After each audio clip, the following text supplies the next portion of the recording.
Streaming.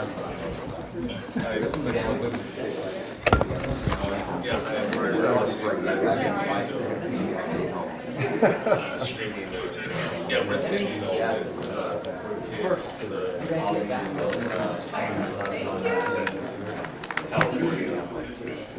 Charlie, I'm going to text you from Melendez. Connect with the second camera. Oh, you know it? They're all being used. Oh. What is the whole set?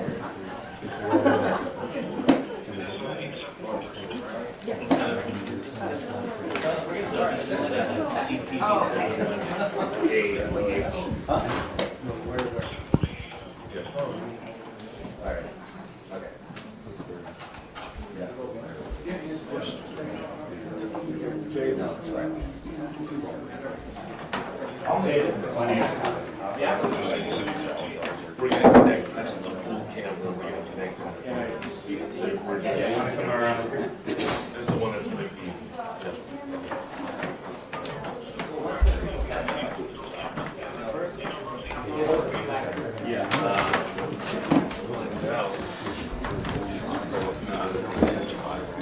Let me see.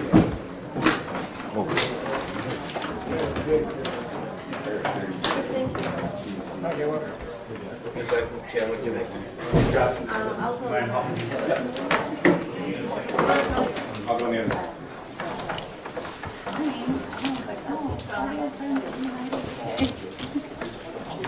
If you go to that, I know, exactly.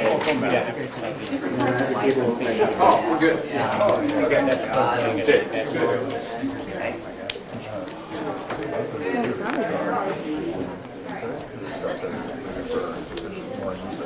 Sorry, I thought you only had that one yellow, and I was like, oh, damn, We're good. Pop up a signal and move. yeah. I should be up right now.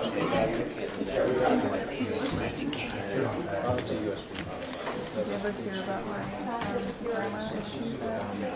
Oh, no. How are you? The grammar thing. When Shaka read it, she added. But sometimes She changed San Diego to California. I mean, let it take 5 minutes. And like again, joking. Excuse me? At night now. Can we move probation either to that row or to a back row? Because we want the first 2 rows for Sounds the good. family, victim's family. This one is going back. Yeah, Where? So you don't have that. Are you guys good on the correct, that's what they're doing. Oh, okay. So I just won't let anybody sit in the first 2 rows. Okay, no, we actually. When you say There's some. We're going to do this other matter first. Excuse me, guys. Yeah. You guys are Charlie's good with that? Okay. I don't think this You're not ready Judge for says it's fine. Okay. It's I just okay. wanted to let you know. Film an NTSC. Because I don't think they can take it. Are you here for? what frame rate are you at? What frame rate?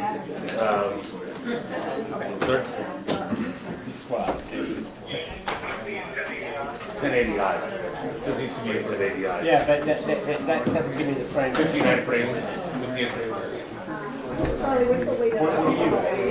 That's what we usually shoot. Yeah, it just has to be NTSC. They don't care. There's a guy frame rate. When we start, do you Give me a second. can sit where I'm sitting now? Sure. Okay. You want to reject that? Here, I'll put it up there. Or you can actually, I'll walk with it. I got mine.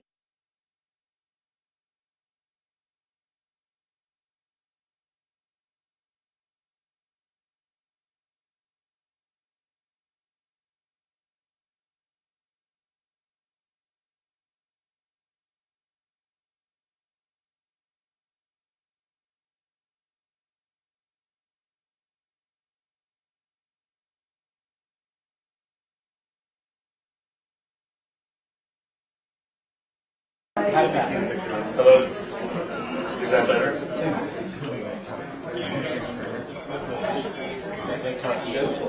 I gotta check my phone.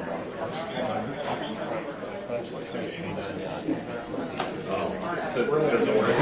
Oh, okay.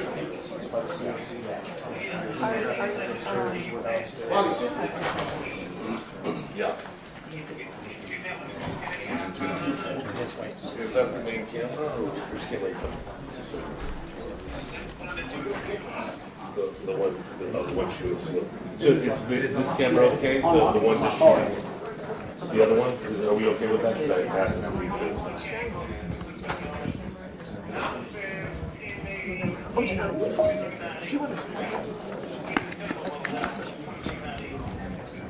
So is that okay or?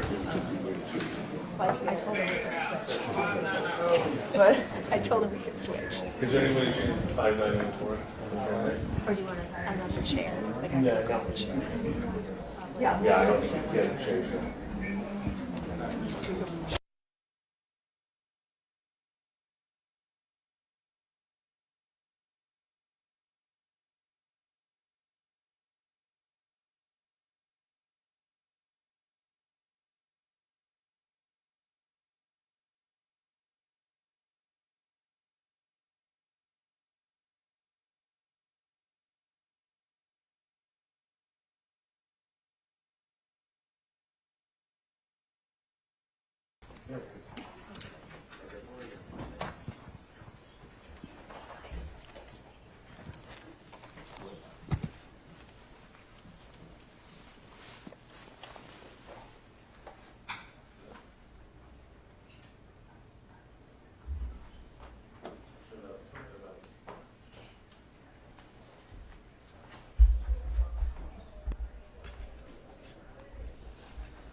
Well, we also have to look at other factors as well. Now, it could potentially be.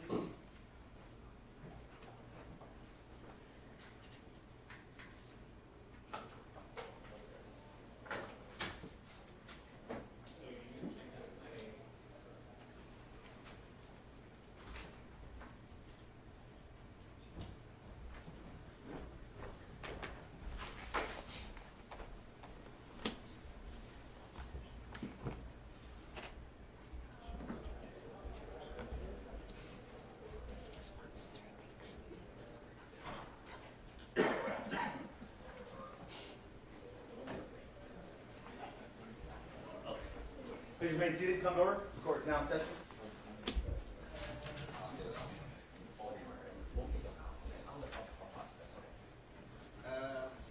Appearances on the Melinda matter. Good morning, Your Honor. Deputy District Attorney Dan Owens for the people.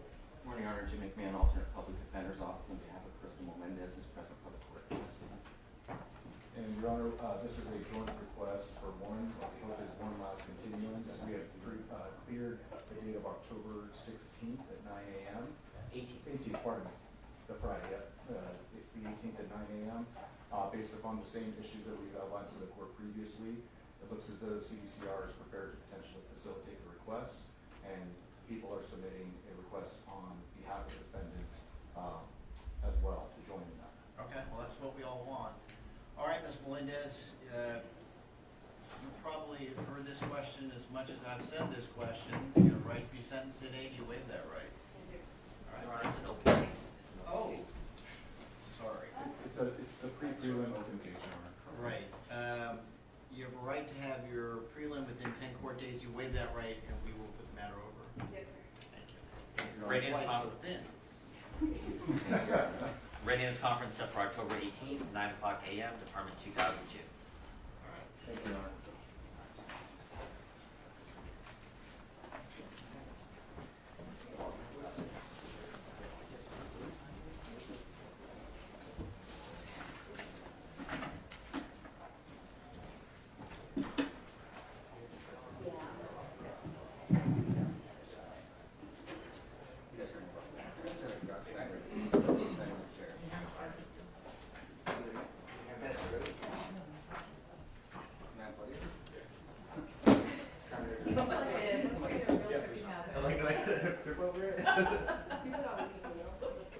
Yeah, let me try to find a chair for you.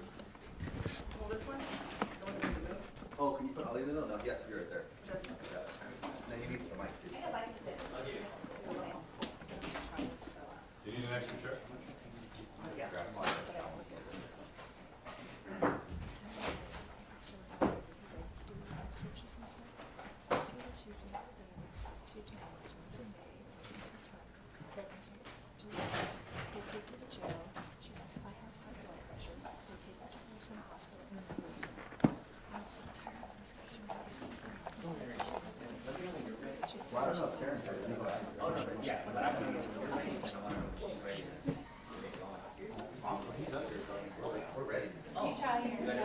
They already talked to him.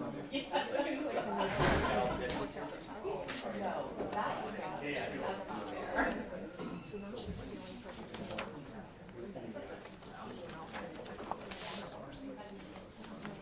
and she's probably hoping she less healthy be on the corner of 32nd and she is in jail. Can you go stop that? Yeah. Can you guys, we're saving the first two rows. You guys can sit on that side, and then once the family sits in here, if there's room, you guys can file, I know you guys want to be on the same side.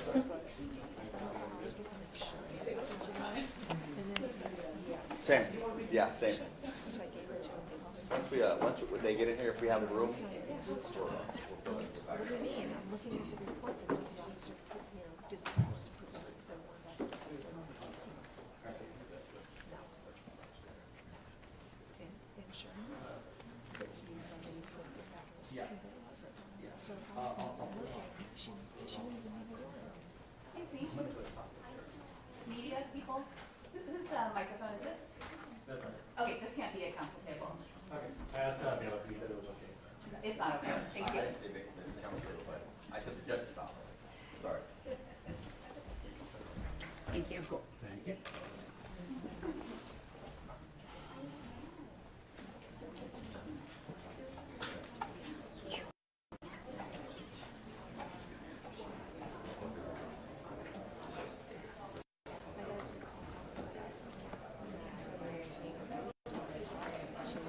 Are you part of the media? Yeah. Same? Media?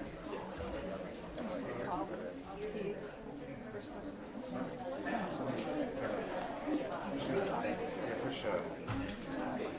If you're having a heart attack, we're not going to let you be on the phone. If you are having a heart attack, you should want to be on the phone. I'm supposed to push record. We're kind of using that as a family, but Take the phone.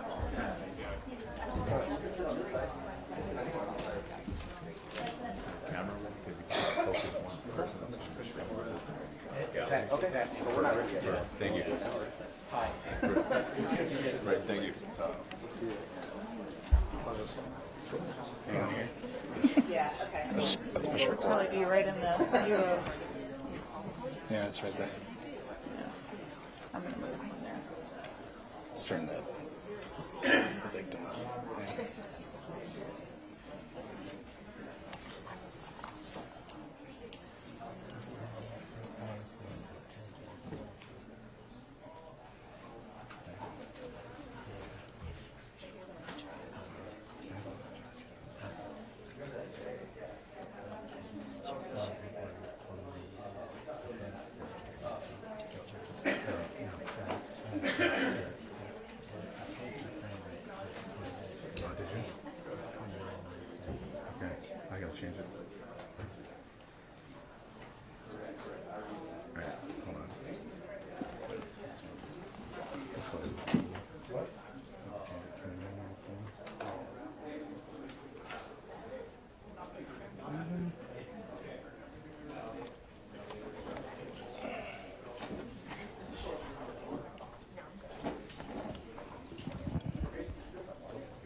That's exactly what I said.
Late afternoon, early afternoon. Yeah, and early. I know.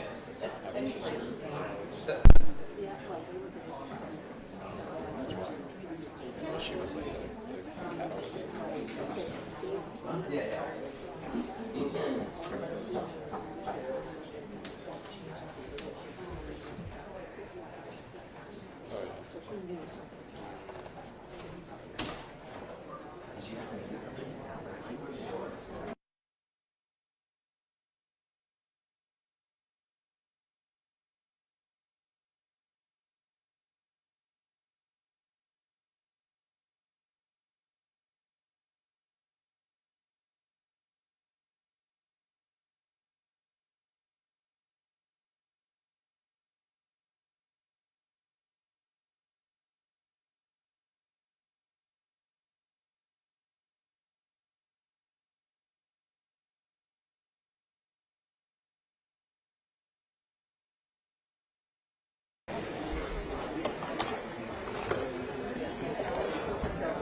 Yeah.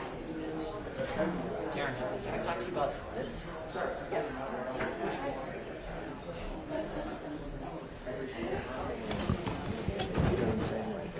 Like the hard his involvement.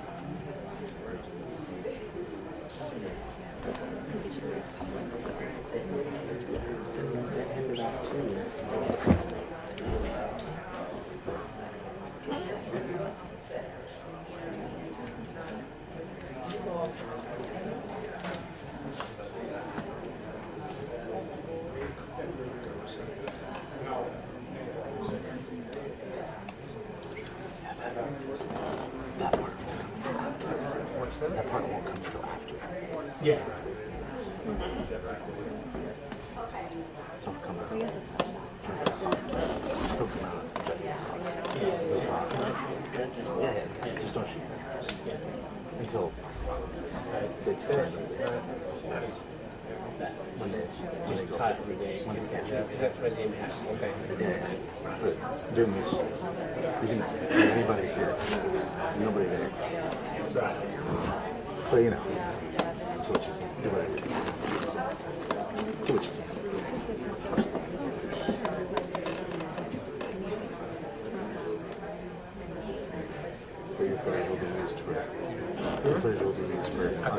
Good for you, Jordan. That's rather stuff. Yeah, no, I guess. So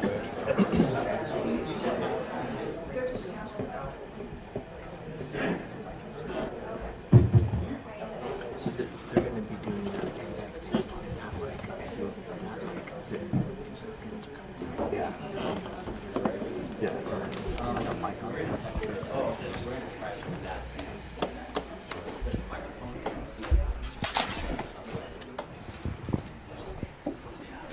Ron? Yes. Can you hear me? Yeah, I can hear you now. Okay. Is that loud enough? I'll put the microphone here. Is that loud enough? Yeah, that's good. Okay. When you give your statement, I'm going to put a microphone here. Just make sure you speak loud and slowly so the court reporter hears your entire statement, okay? It won't be yet. It'll be a little while. Right. Okay? Yeah, I'll just mute my microphone till tell me. Yes. Okay. Thank you. Okay. Bye. And you have his, my understanding is reading this.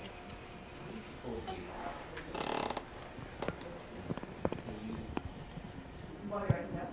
Yeah.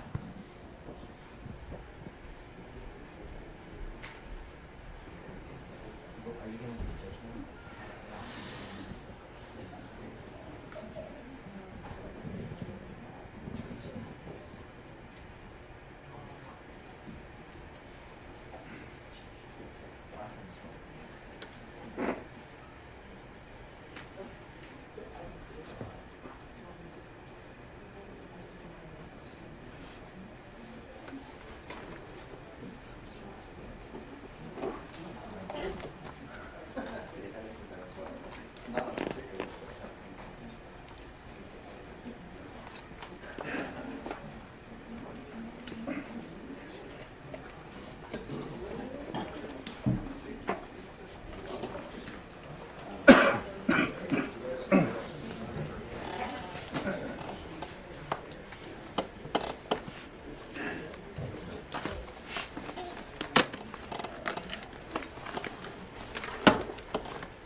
only one that one that's like it leaves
Thank you. Sure. Thank you.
Oh, the coast of the statements. Yeah. The surf line. Yeah, go for that, baby. And everything was not going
Judge, you're ready.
Please remain seated. Come to order. This court is now in session.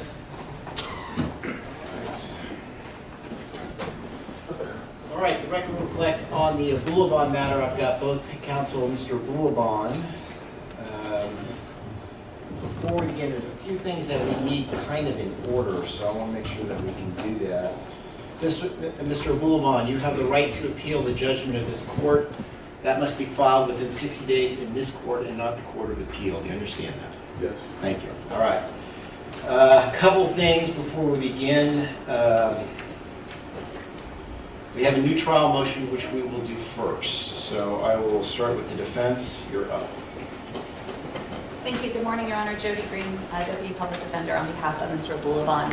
Your Honor, we did file a motion for a new trial pending what was the verdict in this case. This was something that we had addressed with the court and counsel during trial as it happened right after, right during, I should say, Mr. Abulaban's testimony. The court at that time asked us to return the following day with a transcript from Mr. Brian Edwards' phone calls to his family members, which was the subject of the questionable conduct by the prosecutor that we believe rises to the level of prosecutorial misconduct. When we returned the next day, we provided a transcript to the court. The court had an opportunity to review it. At that time, the court offered a remedy which the defense did not believe was proper and fully addressed the issue.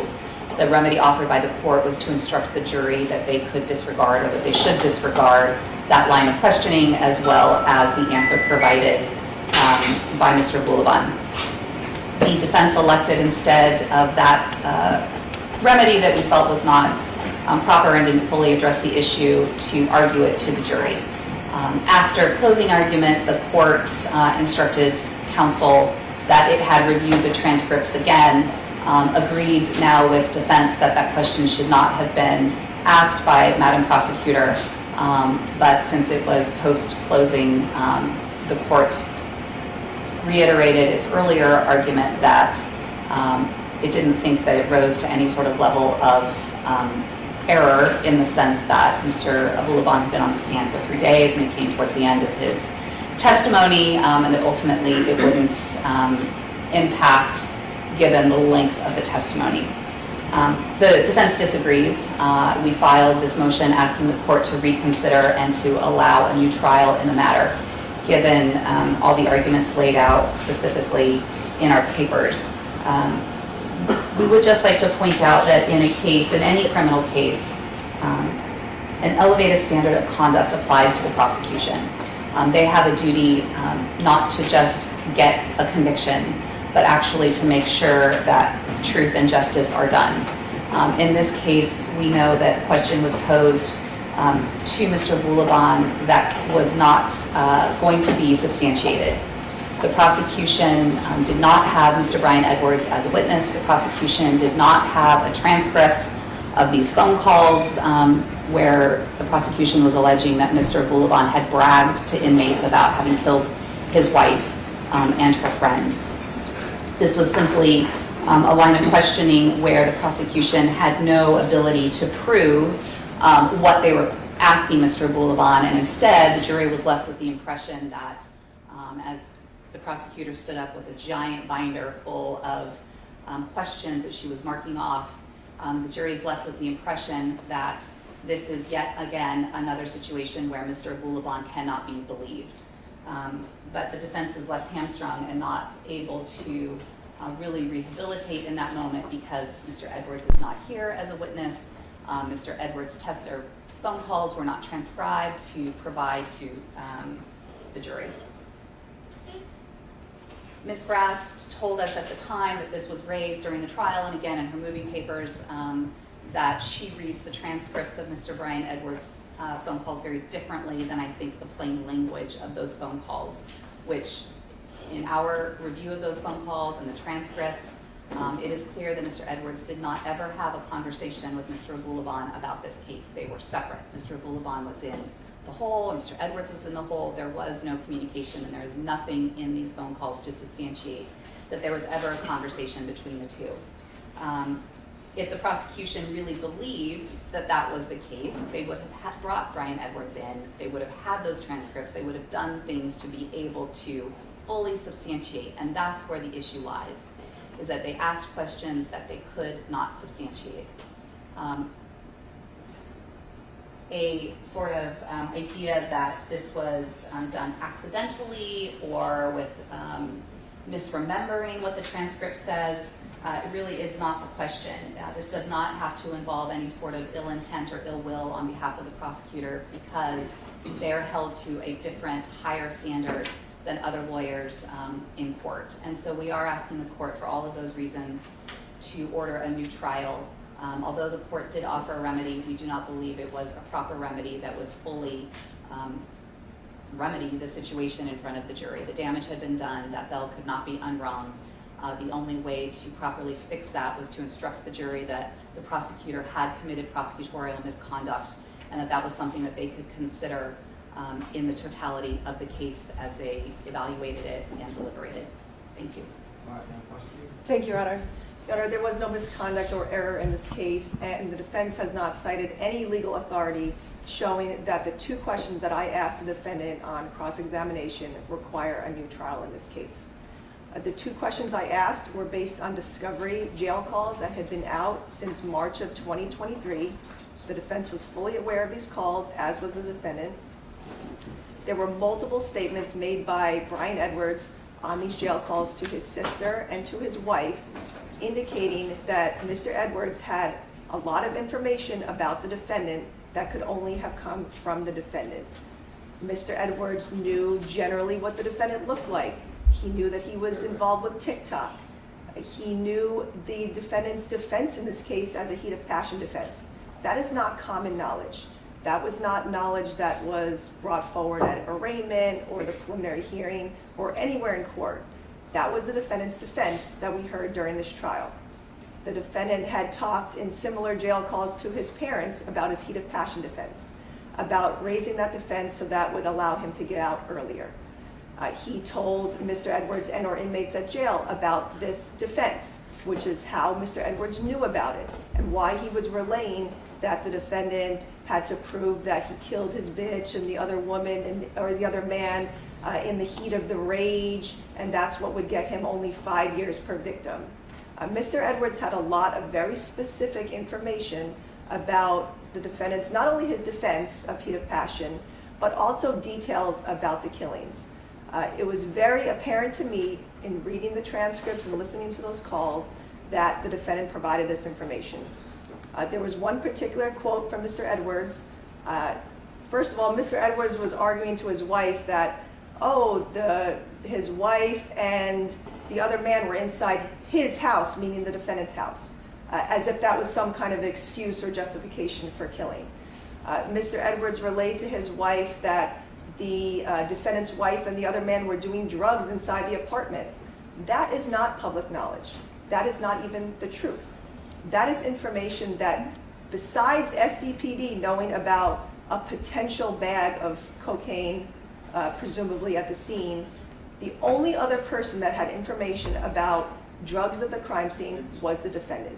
Not Mr. Edwards, not anything Mr. Edwards heard on TV or read in the newspaper. That was nowhere in any of the media. So the information that Mr. Edwards had about any potential drugs at the scene came from the defendant. The defendant is the only person that had that information. So to say that Mr. Edwards and the defendant never had a conversation, that is not apparent to me. That is still not apparent in those calls.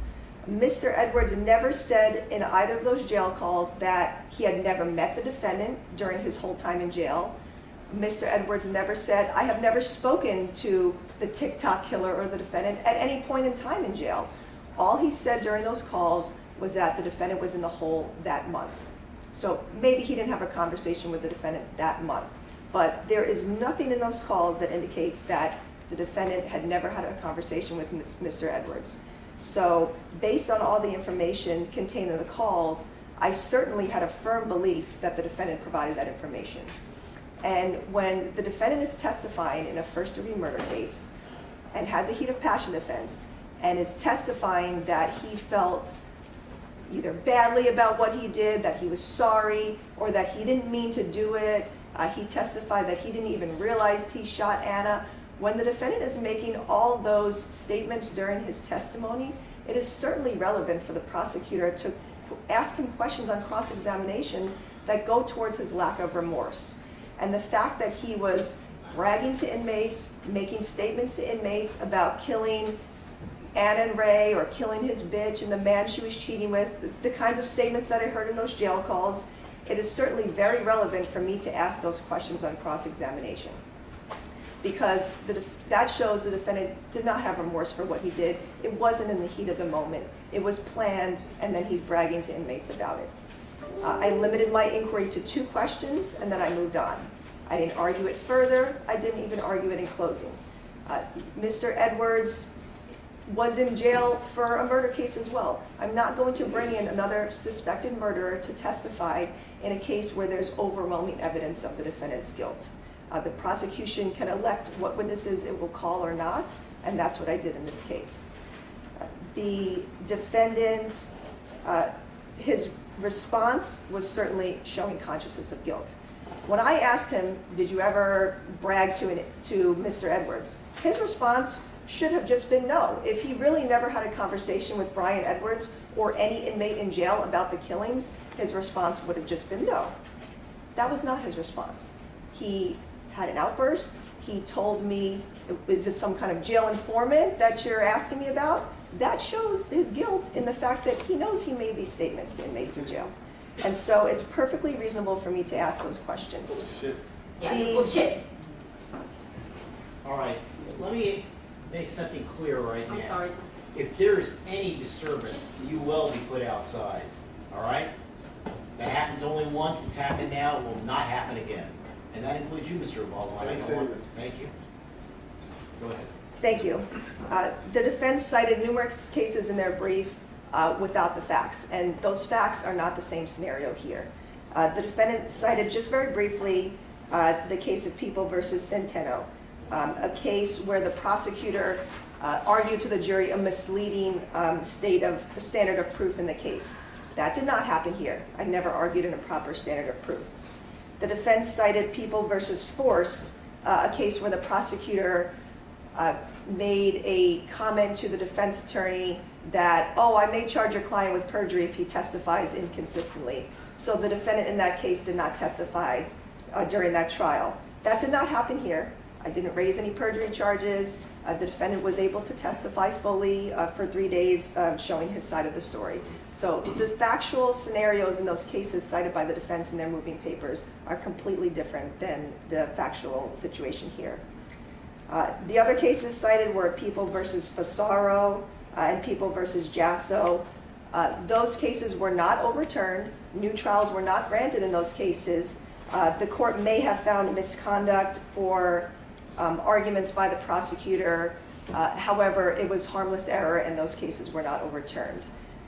The People in my moving papers, I cited People versus Watkins. That is a case with a very similar factual scenario to this one.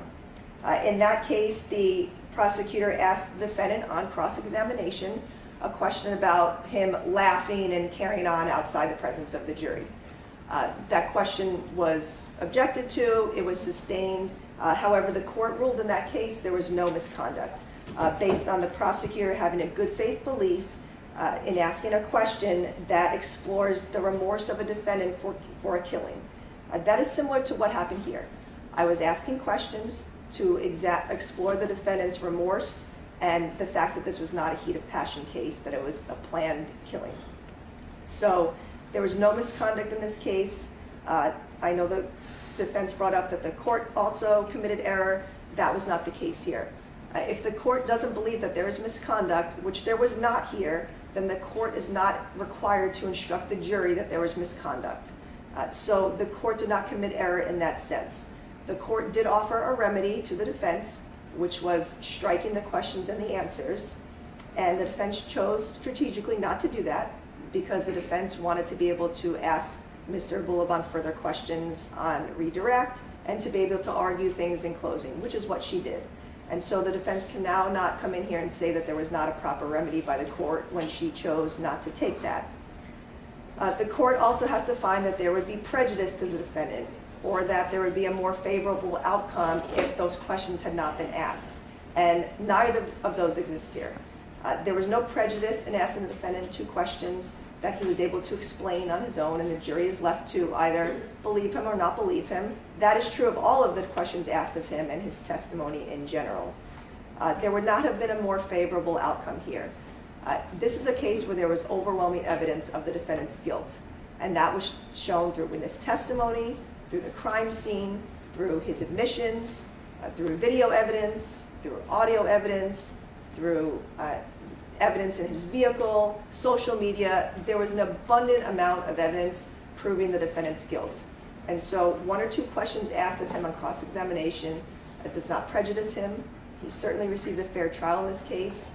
He was able to fully testify and tell his side of the story, and there would not have been a more favorable outcome. What I also attached to my opposition was a declaration from District Attorney Investigator Elliot Schaefer. That's Schaffer. And in that declaration, Mr. Schaffer reiterated the comments made by the jury foreperson after the verdicts. And the jury foreperson indicated that the jury looked at all of the evidence in this case, and they based their verdicts on the defendant's actions and all of the evidence, not on his words on the stand. And so it was certainly evident to the jury that that there was not a single question and answer that would have swayed them into changing their verdicts. And so I would argue that there was no misconduct either by the prosecutor or by the court, and that the court should deny the motion for a new trial and proceed with sentencing. Thank you. May I just briefly respond? Sure. Thank you. Just to the last point the prosecution made about Mr. Schaffer having overheard something that the jury foreperson said. I wasn't present, but I do know that Fox 5 News was present, and there was a quote, not just something that they overheard, but a direct quote by the jury foreperson, and it was more complete than what Mr. Schaffer reported in his declaration, which was that immediately after the verdict, the foreperson explained that they made their decision based on Mr. Abulaban's actions on the stand when he was testifying, not his words. And so I think what Ms. Brast is missing the point of here is that Mr. Abulaban was put in a position where he had to deny accusations that simply were not true. And when Ms. Brast is standing up with very thorough notes for her cross-examination, and I can't express enough to the court sort of the optics of it, as Ms. Brast has a giant binder that she's checking off question by question by question. And what's left in the juror's mind is an impression that she somehow has information that would exactly corroborate everything that she's asking of Mr. Abulaban, but yet here he is up on the stand denying and lying to them, which is exactly what the jury is asked to do when a defendant testifies. We all know that that jury was absolutely salivating, waiting for Mr. Abulaban to take the stand, to hear what he had to say. And it wasn't a matter of, as we know, what he said, but how he said it. Ms. Brast put Mr. Abulaban in a position where he was forced to deny something that frankly is just not true. And they had no evidence to corroborate it. They had no evidence to bring in to show the jury that what they were in fact asking was true. I don't know if Ms. Brast is unfamiliar with the way a jail works, but they have televisions. They have access to news. They talk to each other. And this case, as we can see in this courtroom right now, was all over the news in October when it happened. The news was constantly speculating about who was involved and what the facts were, and what sort of defense this individual may have.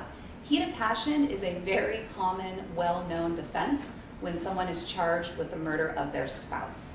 So just because Mr. Edwards had some sort of knowledge that this might be a heat of passion case and it involves Mr. Abulaban, a TikTok star, when the media is constantly plastering this all over local news that jail inmates have access to, there is still no credible proof that exists in the transcript of these calls that Mr. Brian Edwards had a conversation with Mr. Abulaban. And if the prosecution thought that was true, when they got these jail calls, they most certainly could have sent an investigator to ask Mr. Edwards about that. But they didn't. And they didn't for good reason, because it simply is not true. And what we have here is a situation where Mr. Abulaban was prejudiced. And we can see that from the jury foreperson's quote to Fox 5 News, that it was not a decision based on his words, but his actions on the stand. Ms. Brast was trying to get a rise out of him. She succeeded by asking him an unsubstantiated question that she simply could not prove. The court offered a remedy that was insufficient to fully address the prejudice and harm already caused to Mr. Abulaban, and based on that, we're asking the court to grant our motion for a new trial. All right. A few things. Let's try to understand what we're talking about here. First of all, I have reread the transcripts. The transcripts speak for themselves. To a certain extent, I will adopt my earlier comments on this, quite frankly, when there was a motion for a mistrial. There's a few things that we need to talk about here. The first thing is, was there misconduct? That is judged by an objective standard. And here we have a situation where obviously the prosecutor asked a question that, in her mind, which I will accept, she believes was in good faith. It really wasn't answered. Everything kind of stopped at that point. But the question is this in and of itself misconduct? And as I've said earlier, the question should not have been asked, but we have to analyze, well, was this objectively misconduct? And again, I would, based on looking at other cases involving prosecutorial misconduct, no, it doesn't amount to that standard. Again, it was not a very smart thing to say, but again, you ask that, is it misconduct? No. But moving on, this is more important. Did the defendant suffer prejudice? And the answer to that is absolutely not, even if there was misconduct. So we're even assuming that there is prosecutorial misconduct. The question was whether or not these two questions contributed to the verdict. And the answer to that is no, not at all. And I think what you have to do is look at the totality of the circumstances.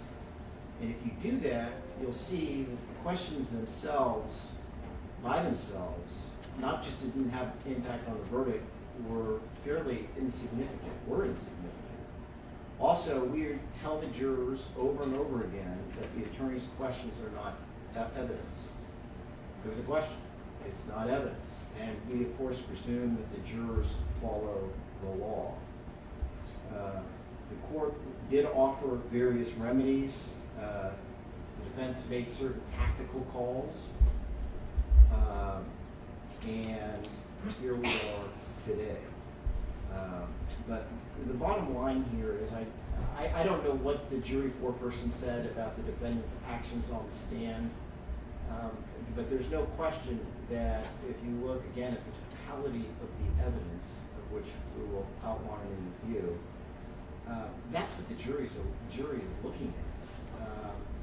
Yes, I would agree with counsel, and I have a quote here that his state of mind and intent were at issue. Of course they were. There's no question about that.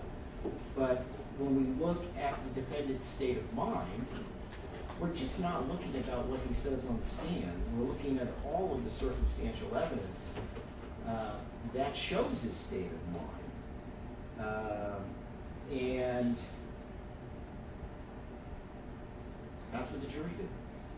And the jury came up with their verdict. They basically had the choice of whether or not this was a willful, deliberate, and premeditated, for lack of a better word, cold-blooded murder, or whether or not this was heat of passion, which is basically a lapse in judgment under extreme circumstances. The defendant was on the stand for 3 days. I've been doing this for a long time, probably my 37th year. I have never seen anybody on the stand for 3 days. So the jury had an extraordinary amount of time to evaluate the defendant's credibility. And the idea that it would come down to, again, two insignificant questions is just not, it's not reasonable. So based on the two prongs of was this misconduct? No. And again, was there prejudice? No.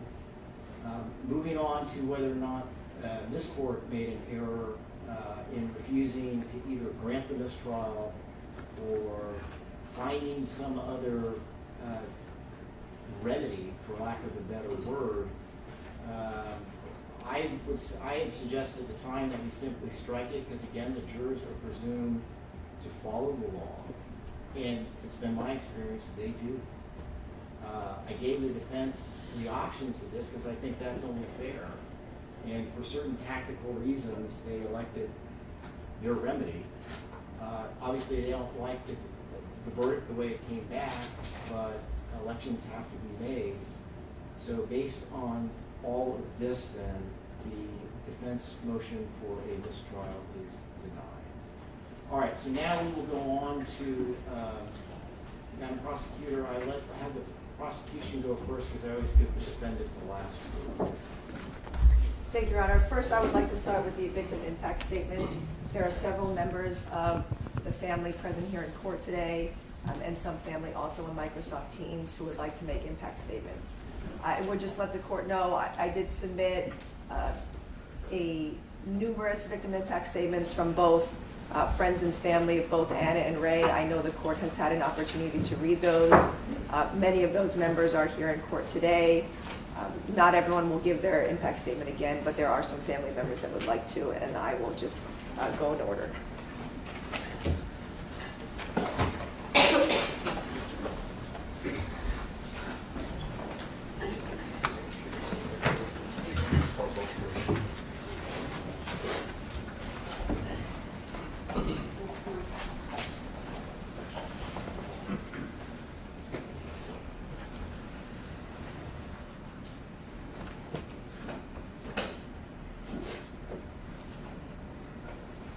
Ma'am, please state your first and last name and spell both of those names for the record.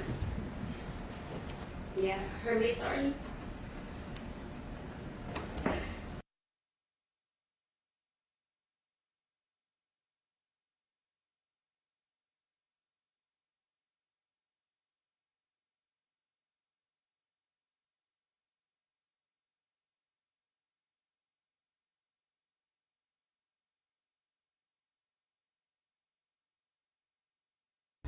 I'm sorry, Hermes. Okay, What I'm sorry. What my mom did to you? What Alan did to you?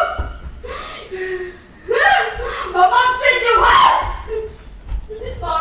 Sorry, Your Honor. What did they do to you? You didn't do anything to you. I fucking did to her, man. It's wrong. You know Anna Marie's nice. It's not gonna go cheat. If you get cheat first. Ma'am, if you're not going to be able to control yourself, Sorry, Your Honor. you're going to have to This Mr. feeling is like make me sick.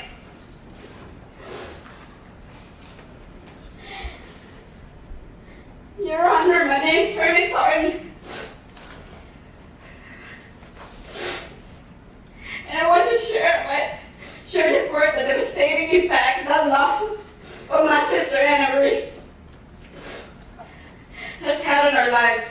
My sister was a gentle, loving, sweet, young woman whose absence has left a hole in my heart that can never be filled. This man has taken her life and also shattered the hearts and lives of so many loved Anna Marie. Anna Marie was not only my sister, but also one of my best friends. Our childhood was filled with laughter, love, and countless moments of joy. My favorite memories with my sister were of us growing up together. Her beautiful smile and laughter always made us happy. As we grew up, I can remember so many fun times when our family would get together because her presence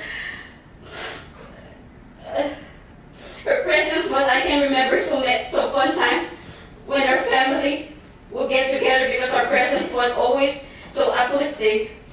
She always thought of others first before she would take care of herself.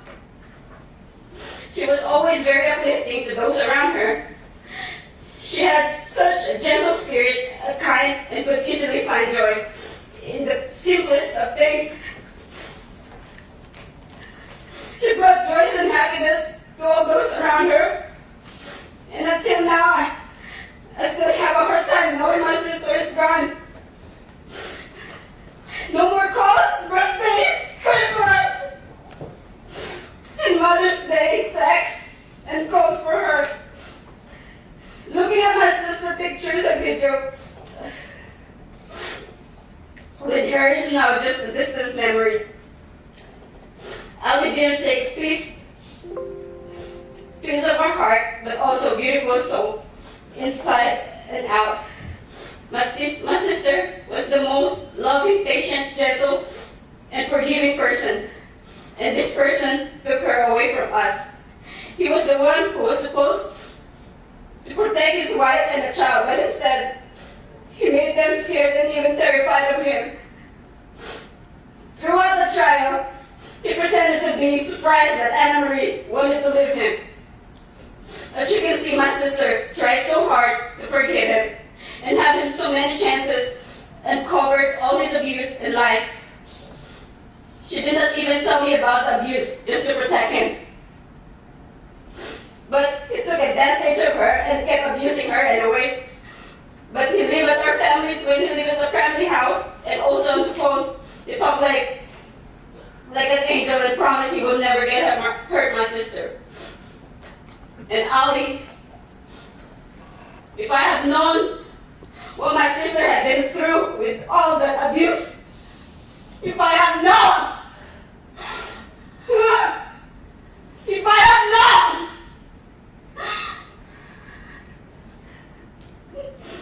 I would have flown again to see her and do my best to take her and Amira away from you.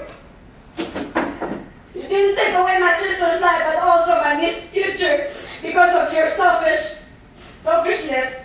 The damage you have caused impossible to measure.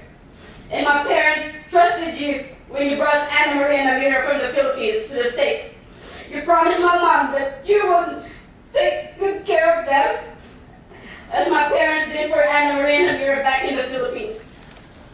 But I had no idea that my sister's life would be miserable living with you. Treated my sister like she didn't matter, but she mattered. We love and miss her so much. My sister wanted the best for you and Anna Marie, but you messed up, Ali. And you messed up. The person who said good things about you was my sister. I can imagine how this evil act has changed all of our lives, especially Amira's life. Amira lost the two people that were supposed to love and care for her, especially her favorite person and loving mother. You took that away from Amira.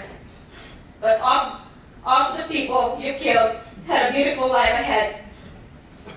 Many people love and care for both of them. You ruined so many people's lives because of your selfish action. You were the one who messed up, and now you are trying to make people believe you're a victim in this case. I knew when I first met you in the Philippines that you were not a good fit for my sister.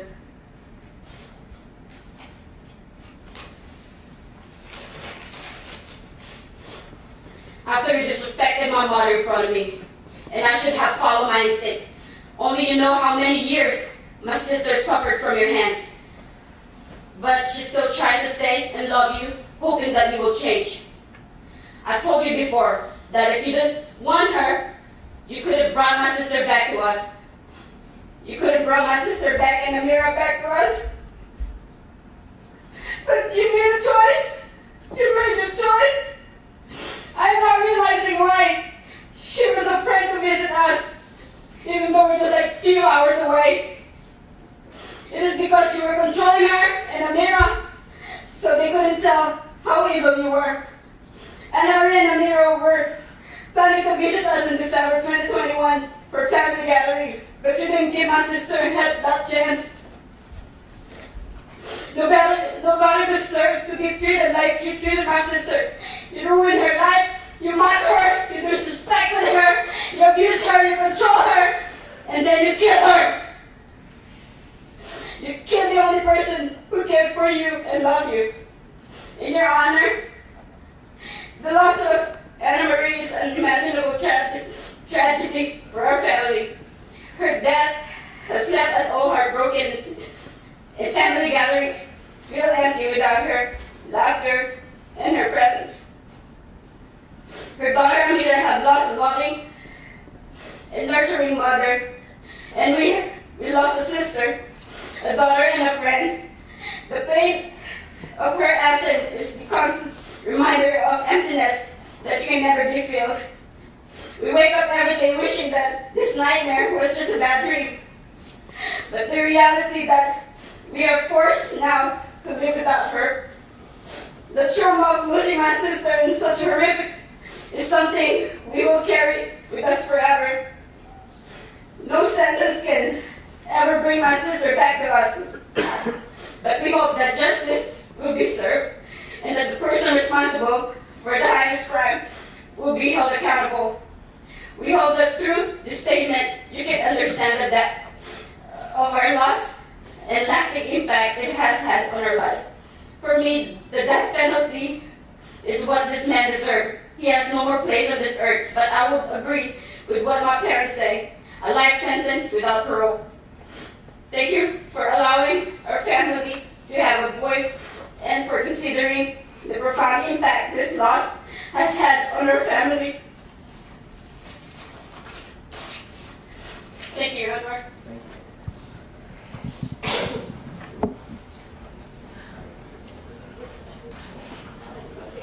Oh, I think we. And now she's going to read a statement from Anna's mother, Amalia Miller, A-M-A-L-I-A. Your Honor, hello, I am Amalia Miller, the mother of Anna Maria Abulaban, the wife of Ali Abulaban. I cannot fully comprehend why Ali would kill my daughter. The pain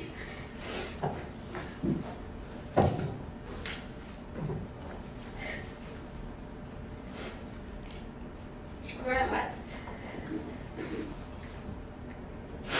The pain is unbearable, and I cannot accept what happened to her.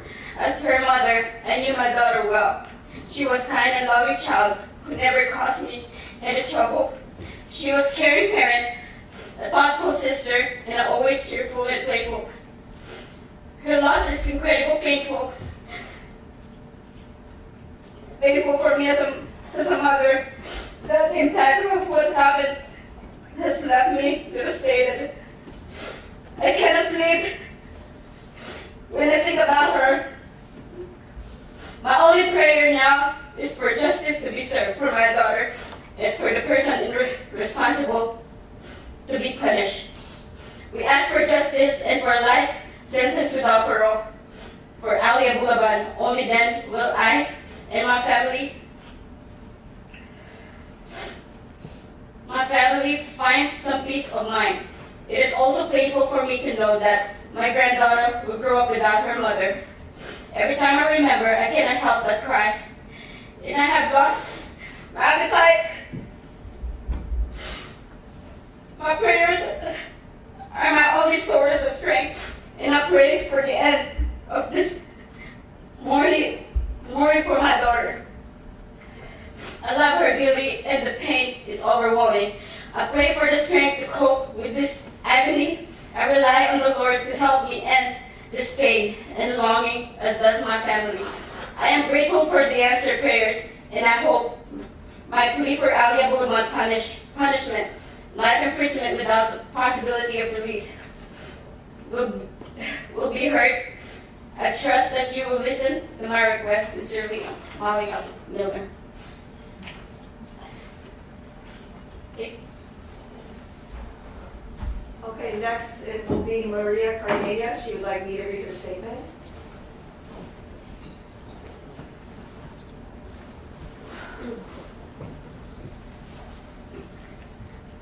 My son Ray was a good man, hardworking, noble, without malice. A good son, brother, grandson, uncle, nephew, and friend. Full of light, with a whole life ahead of him that had so much to live still. I, as a mother, ask of you to be just and give Ali Abulaban a sentence of life in prison for taking the life of my son and his friend Anna in such a cruel and coward way. For him to pay the unbearable damages that he has caused us. Please free us from suffering this agony and despair, and give us full and legitimate justice that our soul, mind, and broken hearts from such pain need. The loss of my son has left unimaginable pain and a huge hole in my heart and soul. Your Honor, we thank you for your attention.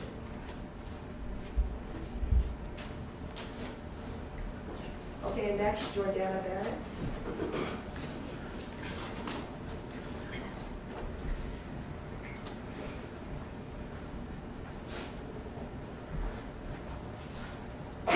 is Jordana Barron. And Rayburn was my brother. I address this court to you to express how the crime committed by the defendant has affected not only me, but all family members and friends. He had a beautiful soul, and this is why I know he is resting in peace. But losing him has left me feeling empty and with a lot of emotional damage. I lost my baby brother and my best friend.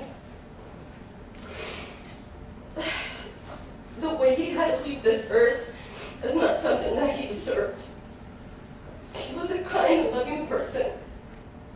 He deserved a chance in this life. He always wanted to be a father and have a family and live a happy life. And all of that was robbed from him. What the defendant has done with this horrible crime has destroyed our family. Our holidays will never be the same because we are missing a big part of it. This grief and sadness will never be the same because we are missing a big part of it.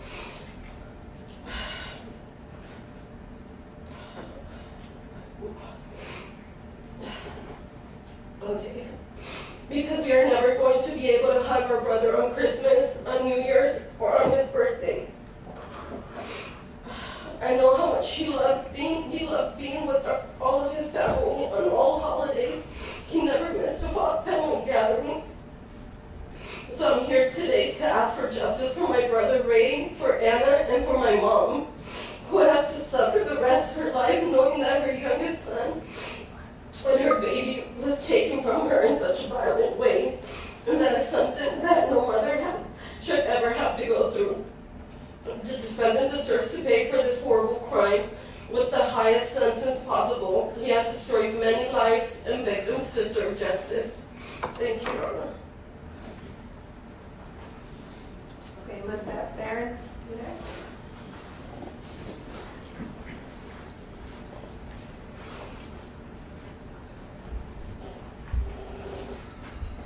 Your Honor, my name is Elizabeth Barron, and Rayburn Barron was my baby brother. Even though Ray was the youngest of the 5 of us, he was very responsible and mature from a young age. A true gentleman, always respectful.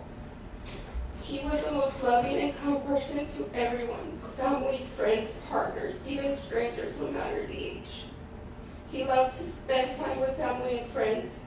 Even if he could not be there in person, he would take time to reach out by call or message. In every family event, he would go around and have a moment with each and every one of us, from the oldest to the youngest. His motto was family comes first. He was a peacemaker, always bringing us together. He was loved by many people and he touched the hearts of everyone that had the privilege of meeting him. There was not an ounce of bad in him, always trying to help others, even animals. We were not allowed to kill even a spider in his presence. He would kindly just remove it from our home and safely take it outside back to nature. Many of us suffer domestic violence or traumas in our lives, but we choose to be different, to be better. Ray did. He was a great son, brother, cousin, nephew, grandson, friend.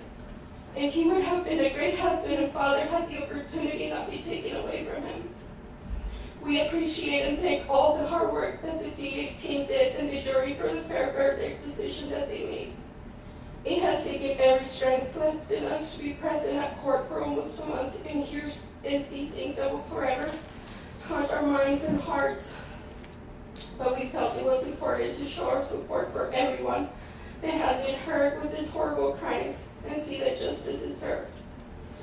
We often are told that we are such a strong family for surviving such tragedy.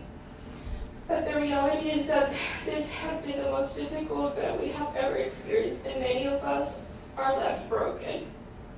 The pain and trauma of losing our brother the way we did is so painful that we have difficulty living a normal and healthy life. Some of us are struggling with depression, anxiety, panic attacks, nightmares, and more. It has been almost 3 years since our loved ones were taken away from us, and we have not been able to have closure waiting for this trial. Just when we feel it's possible to move on and have peace of mind after the verdict, we hear about the intentions of the defendant to ask for even more time and a new trial. Abulaban not only took the lives of two good people, but he also took part of everyone's life that knew Ray and Anna. He did not give Ray or Anna any time to defend themselves or a chance to continue their lives. He does not deserve any more consideration or compassion. That's why we ask with all our hearts that you consider our pain and suffering and deny any further requests from him. Please give us all the justice we deserve so we can finally start healing and find peace in our hearts. Thank you, Mr. Burns.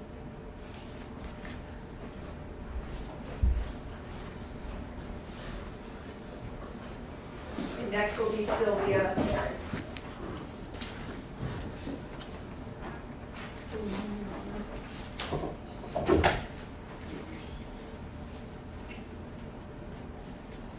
My name is Barron. I am Ray's aunt.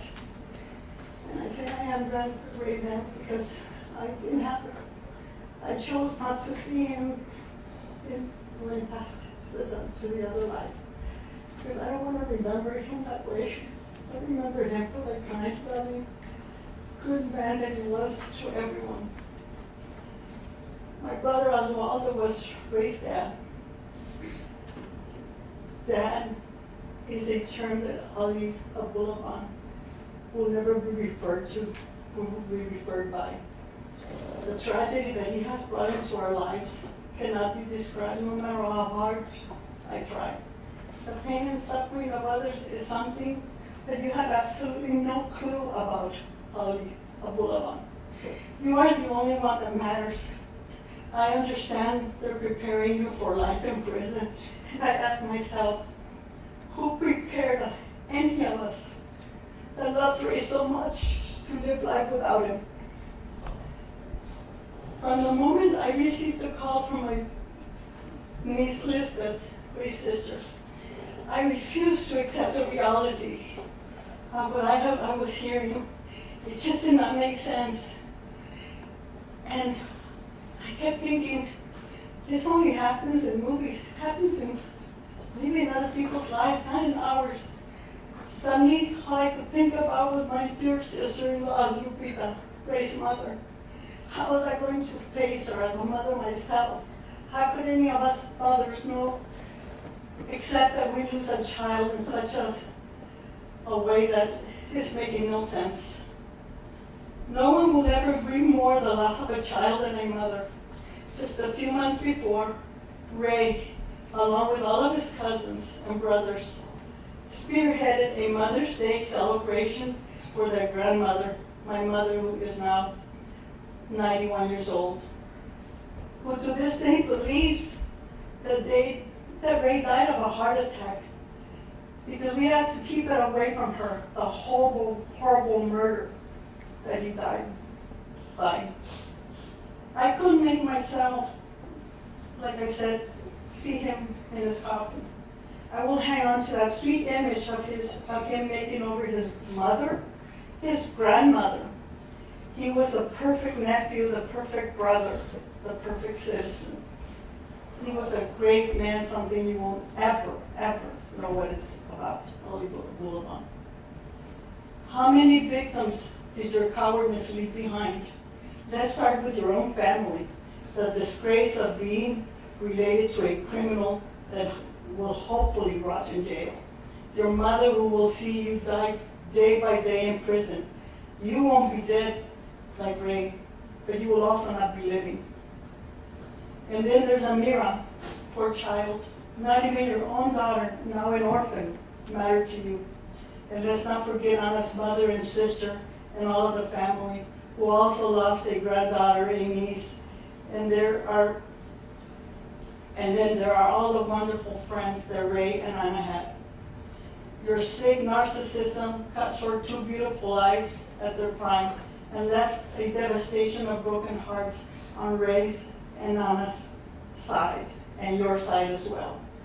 And I hope that you will get the maximum sentence, which you deserve. You deserve no better. Thank you, Your Honor. Thank you. There should be one more speaker. Let me make sure he's on Teams. All right, while you're doing that, to the victim's family, there's something that I'd like to point out in these circumstances, because it's often not understood. Sure. Is the sentence pronounced today does not reflect the value of your loved ones, the value of human life. It can't do that. And I want to emphasize that the sentence today does not reflect your love for them or their value as human beings. It's society's only way to punish people who have done wrong. But it obviously cannot restore their lives. The only thing this court can do, and society in general, is to take away his freedom. But that's it. And I just want to point that out because oftentimes people think that the sentence that is handed down is a reflection of either the crime or the person who is now deceased. And that's just not true. I just want to point that out to you so that you understand. All right, now prosecutor. Thank you. The next statement will be from Ron Miller. All right, this is Ron Miller. I'm the father of Anna Marie. My wife and I received a phone call from one of Anna Marie's friends from San Diego back in the day of the murder. And nobody knew what happened. They just knew that they just noticed that they couldn't get in to see Anna Marie. The apartment was surrounded by police. So I called the San Diego Police Department from the Philippines, here where we live. But I was informed that even though I'm the father and the mother were right here with me, that they could not give us any information over the phone. They couldn't tell us anything. And I gave them the name of our daughter in New Mexico so they could call her. And my gut, I already knew what happened. I already knew that she had been murdered. And we just waited for the final word from our daughter when they got the word from the police department that she was murdered. I'm kind of off script here a little bit. You got, please understand, this is extremely hard. We had Anna Marie's body returned here to the Philippines, where we could lay her to rest here, and where we go and visit her once a week. We go to the cemetery and visit with her. We haven't got over this. Imagine if you get her, maybe you can't, but how I feel about losing my youngest child to the man that promised to love and take care of her and her granddaughter. And he ends up murdering her. My wife and I, we tried to understand why, or what could we have done to change the outcome of this. Watching the trial, hearing the verdict of guilty of first-degree murder does bring some closure. But I would love to see a sentence of life in prison without parole. This is what this guy needs. I don't consider him a man. A man would not do this. But I hope he gets life in prison without parole. I want him to rot in prison for what he done to my daughter. She was a beautiful, loving woman. She done everything for everybody else, always putting herself flat.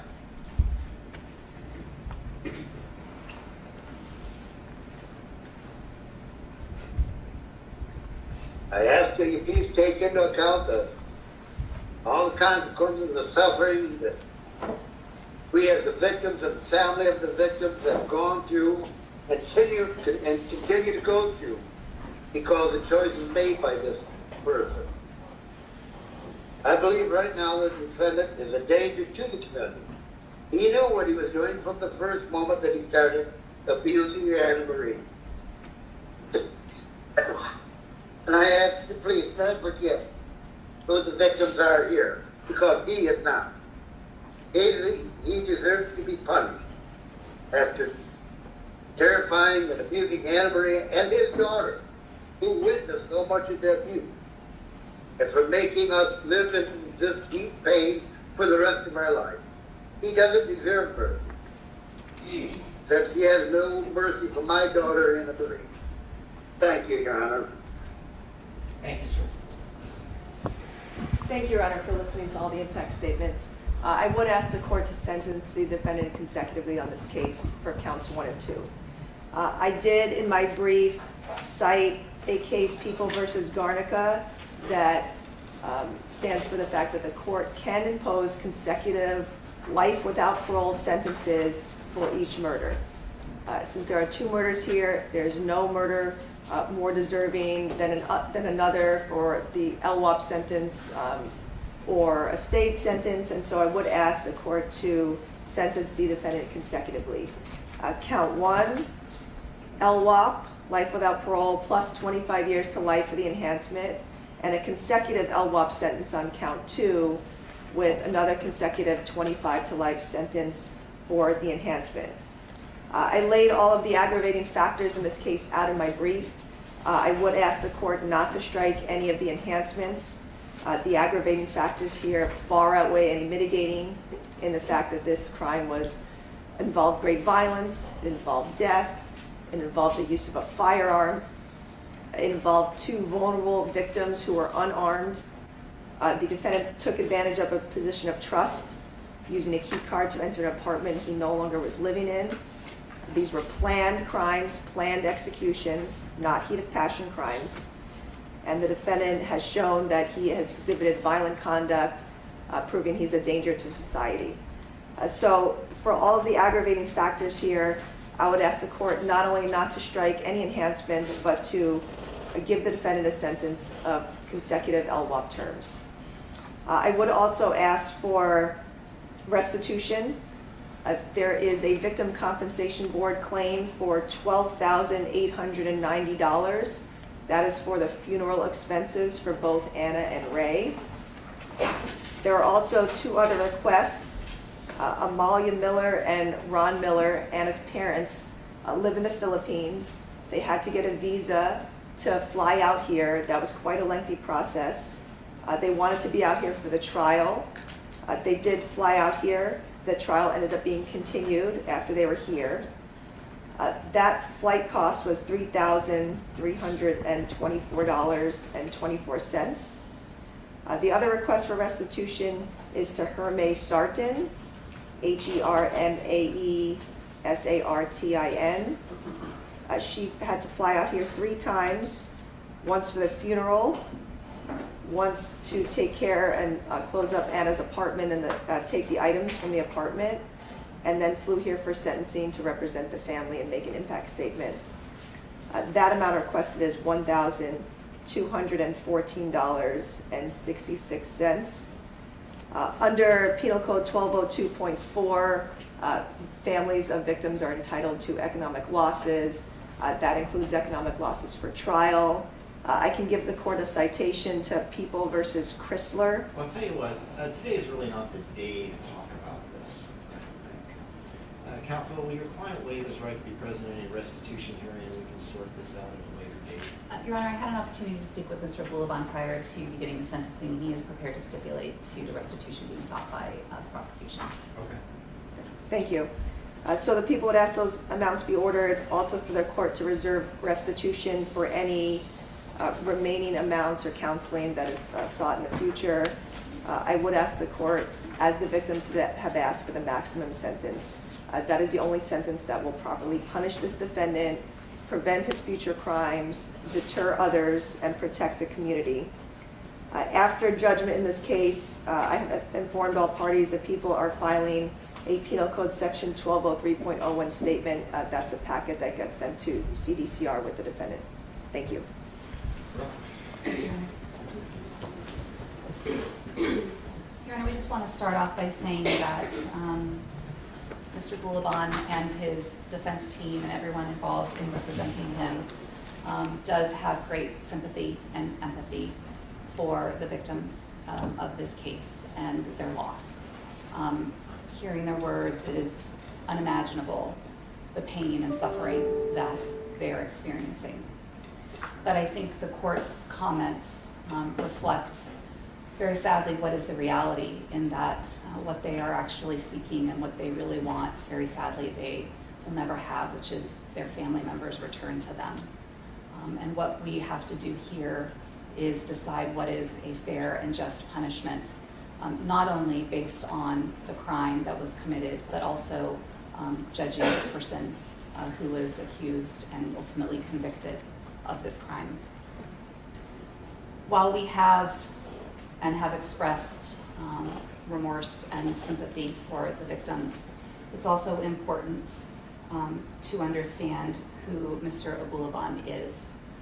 We know that makes common sense and is common knowledge that we as people are a product of the environments in which we grow up, the environments in which we spend our formative years learning how to respond to emotional crises, how to properly reflect on our decisions and the consequences of our decisions. And when someone is exposed to the type of violence that Mr. Abulaban was exposed to as a child, it leaves an imprint. As we know, again, it's common sense, but we know this from the literature, it leaves an imprint on the human mind. And Mr. Abulaban is someone who I think the court can see from his mother's testimony, from the doctor's testimony, and from his own testimony. He is someone who was fundamentally and is fundamentally stunted emotionally. He is someone who suffers from extreme mental illness that for the majority of his life went undiagnosed and untreated. He is someone who, because of the impact of the violence and trauma that he experienced growing up, that left this imprint that formed him into the person that he is, because of the mental illness that was left unchecked and went raging throughout his brain, developed an extreme addiction to cocaine that also then had an impact on the decisions that he made, in particular leading up to the incident and on the day of the incident. And while we respect the verdict that was handed down by the jury, we still believe that Mr. Abulaban was acting under a heat of passion when he committed the crimes that he did. We are asking the court to consider all of the evidence that it heard, both from the prosecution's witnesses as well as the defense witnesses, as well as from Mr. Abulaban, from his family, from his friends, from the people who knew him and loved him as a son, as a father, as a friend, as a brother, as a husband. With all of his flaws and all of the terrible decisions and reactions that he had, we are asking this court to sentence him to a just sentence, imposing the court's hands are tied with the ultimate sentence of life without parole, but I would ask the court to run the life without parole concurrently. I would also ask the court to strike the punishment on the 12022.53D. I don't think that there is any justification for imposing an additional 25 to life on each count, given that Mr. Abulaban, based on what is the anticipated sentence, will spend the rest of his life in prison without the possibility of parole. And we are asking the court to make this tough decision, but the just decision and the right decision in sentencing Mr. Abulaban. Thank you. Mr. Abulaban? Yes, Your Honor. If you want to make a statement, this is the time. Your Honor, I have something for you. Okay. May I face? Sure.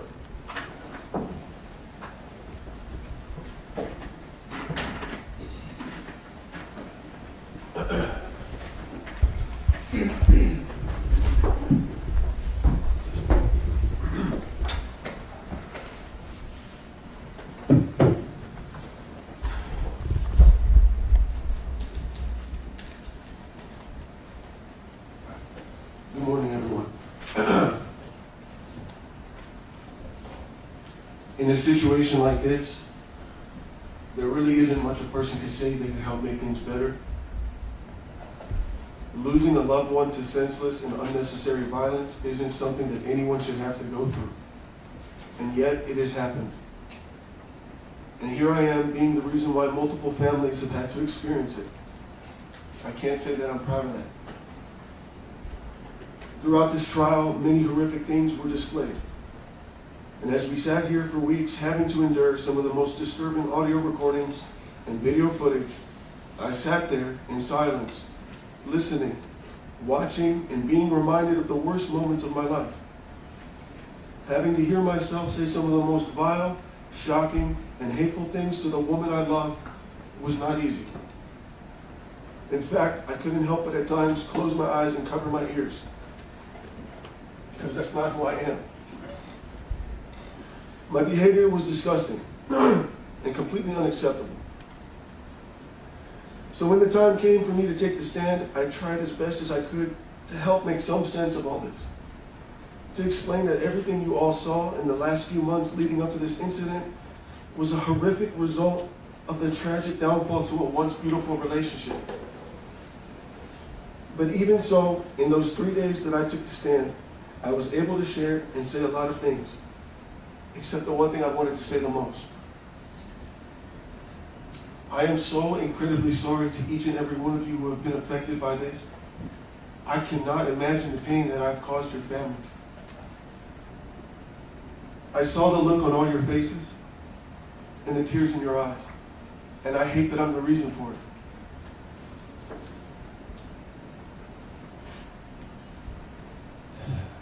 On that day of October 21st, 2021, I was in the worst physical and mental state of my life.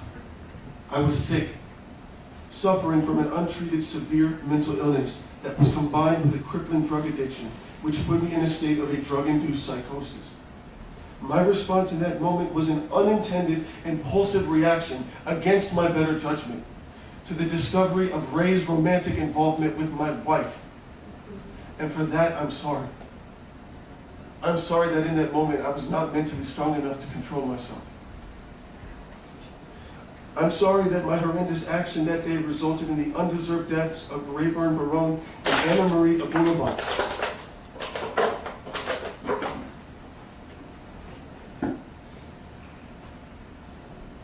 My partner, my best friend, the mother of my daughter, and the love of my life. I am ashamed of what took place. I am devastated by the damage that I've caused to Anna's family, to Ray's family, and to my family. If I could undo all of this, I wouldn't hesitate. If I could go back to that day, I would have left for LA first thing in the morning as I had originally planned. I would have given Anna the space she wanted, and I would have used that time to focus on getting the proper help I so desperately needed. And I would get on my knees and beg Anna for forgiveness. Forgiveness for becoming distracted, for letting my anxiety and my insecurities affect my thoughts and my behavior towards Anna and towards her friends. Forgiveness for using cocaine as a remedy and becoming addicted because of it. For neglecting my responsibilities to you, Anna, as your husband, and my responsibilities as a father. And for allowing the drugs to turn me into a pathetic empty shell of the man that she fell in love with. Because of those factors, I lost myself. And because of those factors, I lost Anna. I am so deeply sorry to each and every one of you who have suffered for the last 3 years. To the Cardena's Barron family, to Ray's mother and father, I am so sorry for what I've done to your son. To Jordana and his siblings, I am so sorry for what I've done to your brother. I really wish I could have gotten to know Ray the way that you all do, the way his friends did. And now, after seeing just how consistently you all showed up to this trial in support of him, I have no doubt in my mind that Ray was a good person. The world has truly suffered a great loss, and for that, I'm terribly sorry.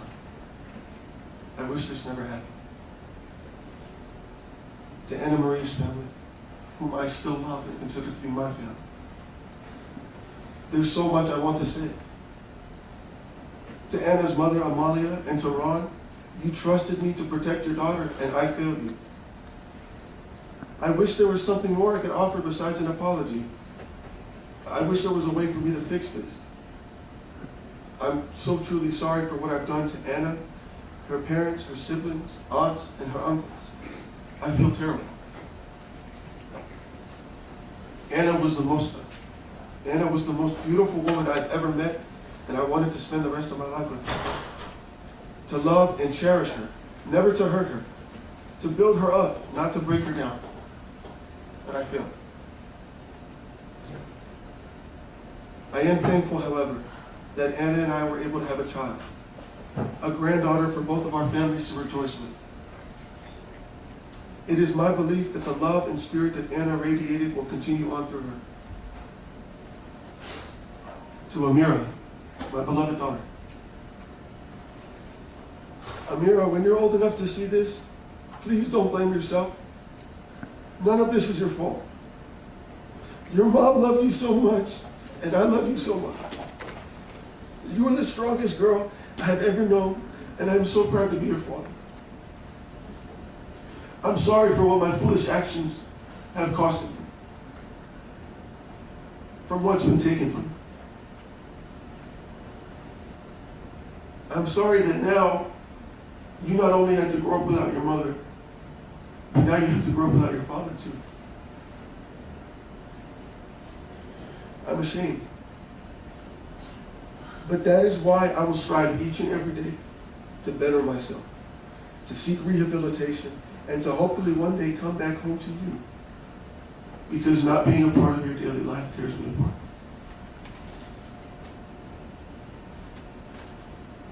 To the Honorable Judge Frazier,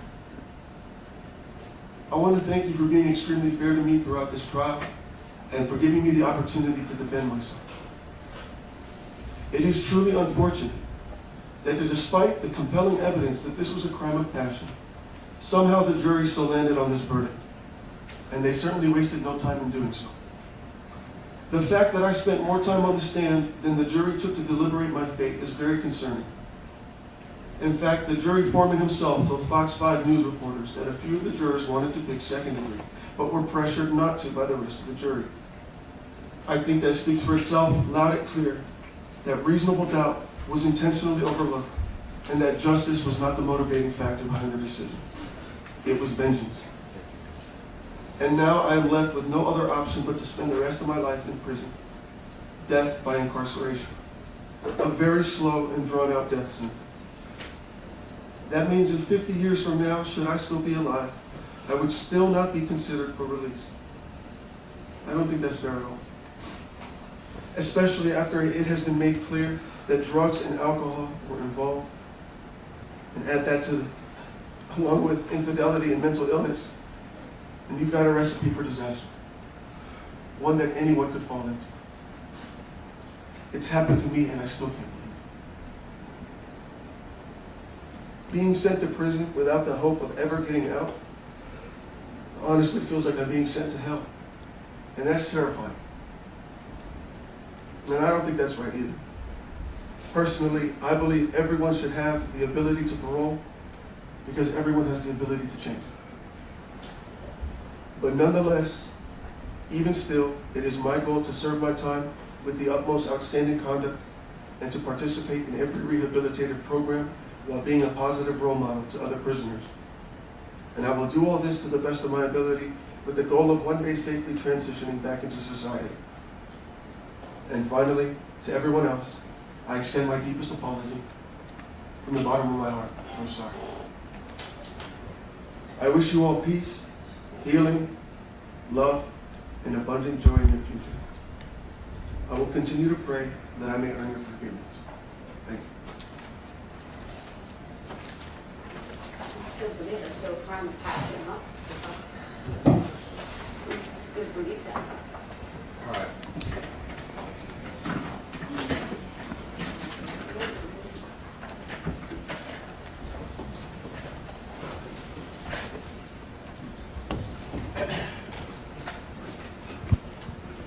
First, we'll take care of some preliminary matters. As a matter of law, the defendant is ineligible for probation. But if he was eligible for probation, this court would not give him probation. The court acknowledges its discretion and obligation at reviewing verdicts from when we get first-degree murders to see if it's second-degree or even voluntary manslaughter.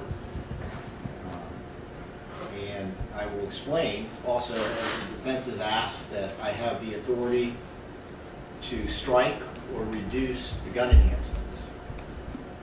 I also have the authority to run the LWOP sentences consecutive or concurrent. Let me kind of briefly go through that and why I am giving the sentence that I am giving. First of all, has to be first-degree murder. I look at various factors, having sat through the trial. And I do this in every murder trial. And I don't take this lightly. I truly respect jury verdicts. Have I reduced a first-degree murder to second degree? I have. In fact, I did it 2 weeks ago. But I'm not doing it today. And I'll explain why it's not happening today. A very simple reason. The jury heard all of the evidence. The jury evaluated all of the evidence. The jury came back with a first-degree verdict, which was the correct verdict.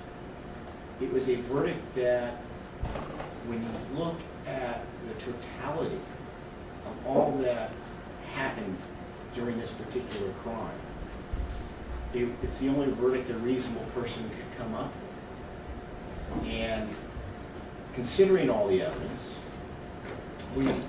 and I'll just hit a few high points that I think honestly the jury was looking at. The defendant's text message to his cousin about killing. Defendant's controlling, demeaning behavior.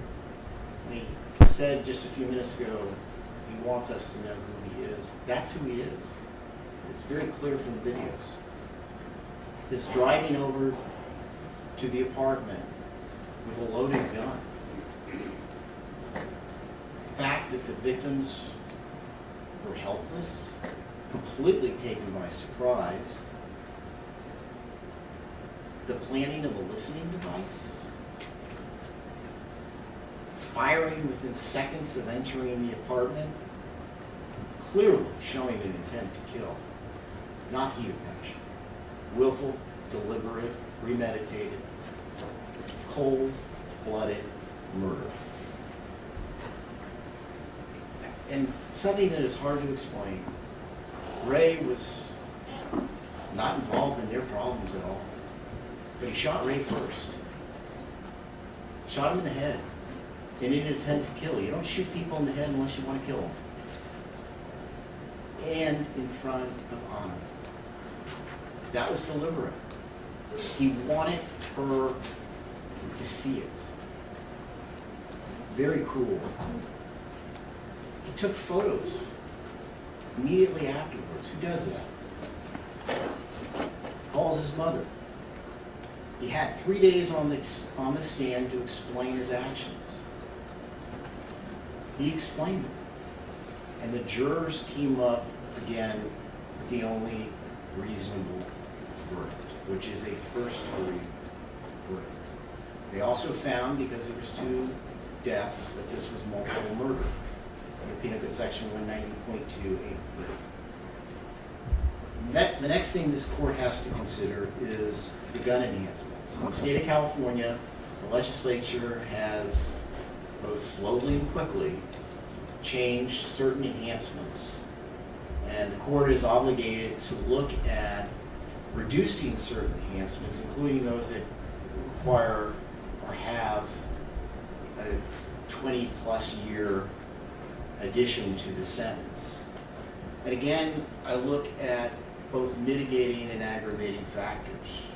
Of course, it goes without saying this crime involved great violence, it involved a firearm, it involved vulnerable victims who, again, had no time to react, no time to defend themselves. It involved planning. I don't think you could say it was sophistication or professionalism, but it certainly involved planning. When you load a gun, arm yourself with a gun, drive 10 or 15 minutes to an apartment complex. As we saw on video, his demeanor going up the elevator, his demeanor going down the elevator, that showed planning. And obviously it was he took advantage of a position of trust. Clearly, that she didn't know he had a key, but he took advantage of that. Now, there are certain factors that, as for mitigating factors under the rules of court, I don't find any. Zero. None. There are certain factors with the defendant that I am obligated to take a look at. I acknowledge he has no prior record. I acknowledge the fact that at the time of this killing, he was suffering substance abuse and had some mental health issues. But I reject the fact that his childhood contributed to this at all. I hear terrible childhoods day in and day out. And his was not ideal, but it wasn't what we hear in this particular court. And I don't think that any of these crimes were connected, in fact, to his mental health or even his substance abuse. He was over 26. It did involve intimate partner violence, but he was the one that was committing the violence on her. And of course, he denied when confronted with it what happened initially. So, the court is not going to strike or reduce the gun enhancements. The question then becomes one of whether or not these life without possibility of parole should be consecutive or concurrent. And that's a big deal. That will, in all likelihood, determine whether or not he dies in prison or out of prison, whether he dies a free man or one who's not. And this is the bottom line on this, is I've watched him here during all of this time. He's a very talented actor. He is a very talented actor. When I saw the Scarface videos, it's as if when he committed these crimes, he became that persona of Scarface. Just cold-blooded killing without remorse. Any tears that he's cried in this courtroom have been for himself. They are not for Ray and Anna. It's just, that's the reality. He fears the consequences, as he should, of his actions. But as he sits here today, I don't know if he's really sorry. I have serious reservations about it. I know he's sorry about the consequences of going to prison for the rest of his life. But I can't say that I think he's sorry for having killed these two innocent human beings. He's a very selfish person, as I think the jury saw. That was something that his character kind of came through when we asked, who is Abulaban? That's who he is. He's somebody that is only thinking about himself, and the idea of killing two innocent people doesn't disturb him. It's chilling. So the bottom line here is he will die in prison. He will never be a free man. He will take his last breath.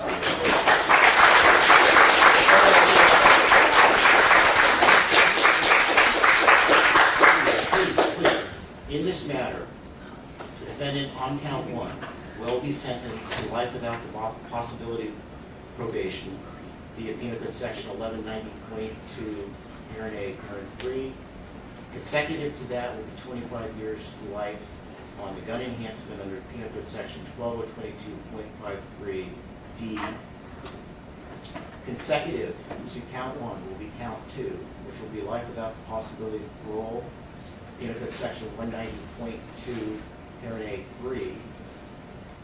Consecutive to that will be the gun enhancement of 25 to life under Penal Code Section 1222.53B. Total prison term, 50 years to life plus LWOP, life responsibility to parole. He's given the following custody credits, 1,552 days. He is given the following fines and fees. Your Honor, probation has credits of 1,052 as of today. Okay, 1,052. He will pay a restitution fine of $10,000 under Penal Code Section 1202.4B. Court security fee of $80 under Penal Code Section 1465.8. Criminal conviction fee of $60. The general order of restitution at today's time will be set at for the funeral expenses of $12,890. And what was your other restitution amounts? Just so the record is clear, that $12,890 is to the Victim Compensation Board. Correct.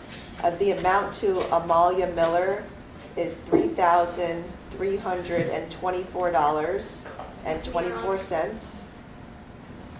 We can cancel that, Mr. I can't, please, don't interrupt. Go ahead. And the amount to Hermé Sarton is $1,214.66. All right, those amounts will also. All right, thank you all. Your Honor, may I just want to make one clarification. When the court announced the sentence, 50 to life plus LWOP, is that plus 2 terms of LWOP, one for each count? As I indicated, the counts 1 and 2 on LWOP, under the special circumstances alleged and pled and proven under Penal Code Section 190.2, Parent A, are consecutive to each other. Thank you. That's 2 consecutive LWOP terms, plus on each count, 25 to life, totaling 50 to life, plus LWOP. So yes, they are consecutive to each other. Thank you.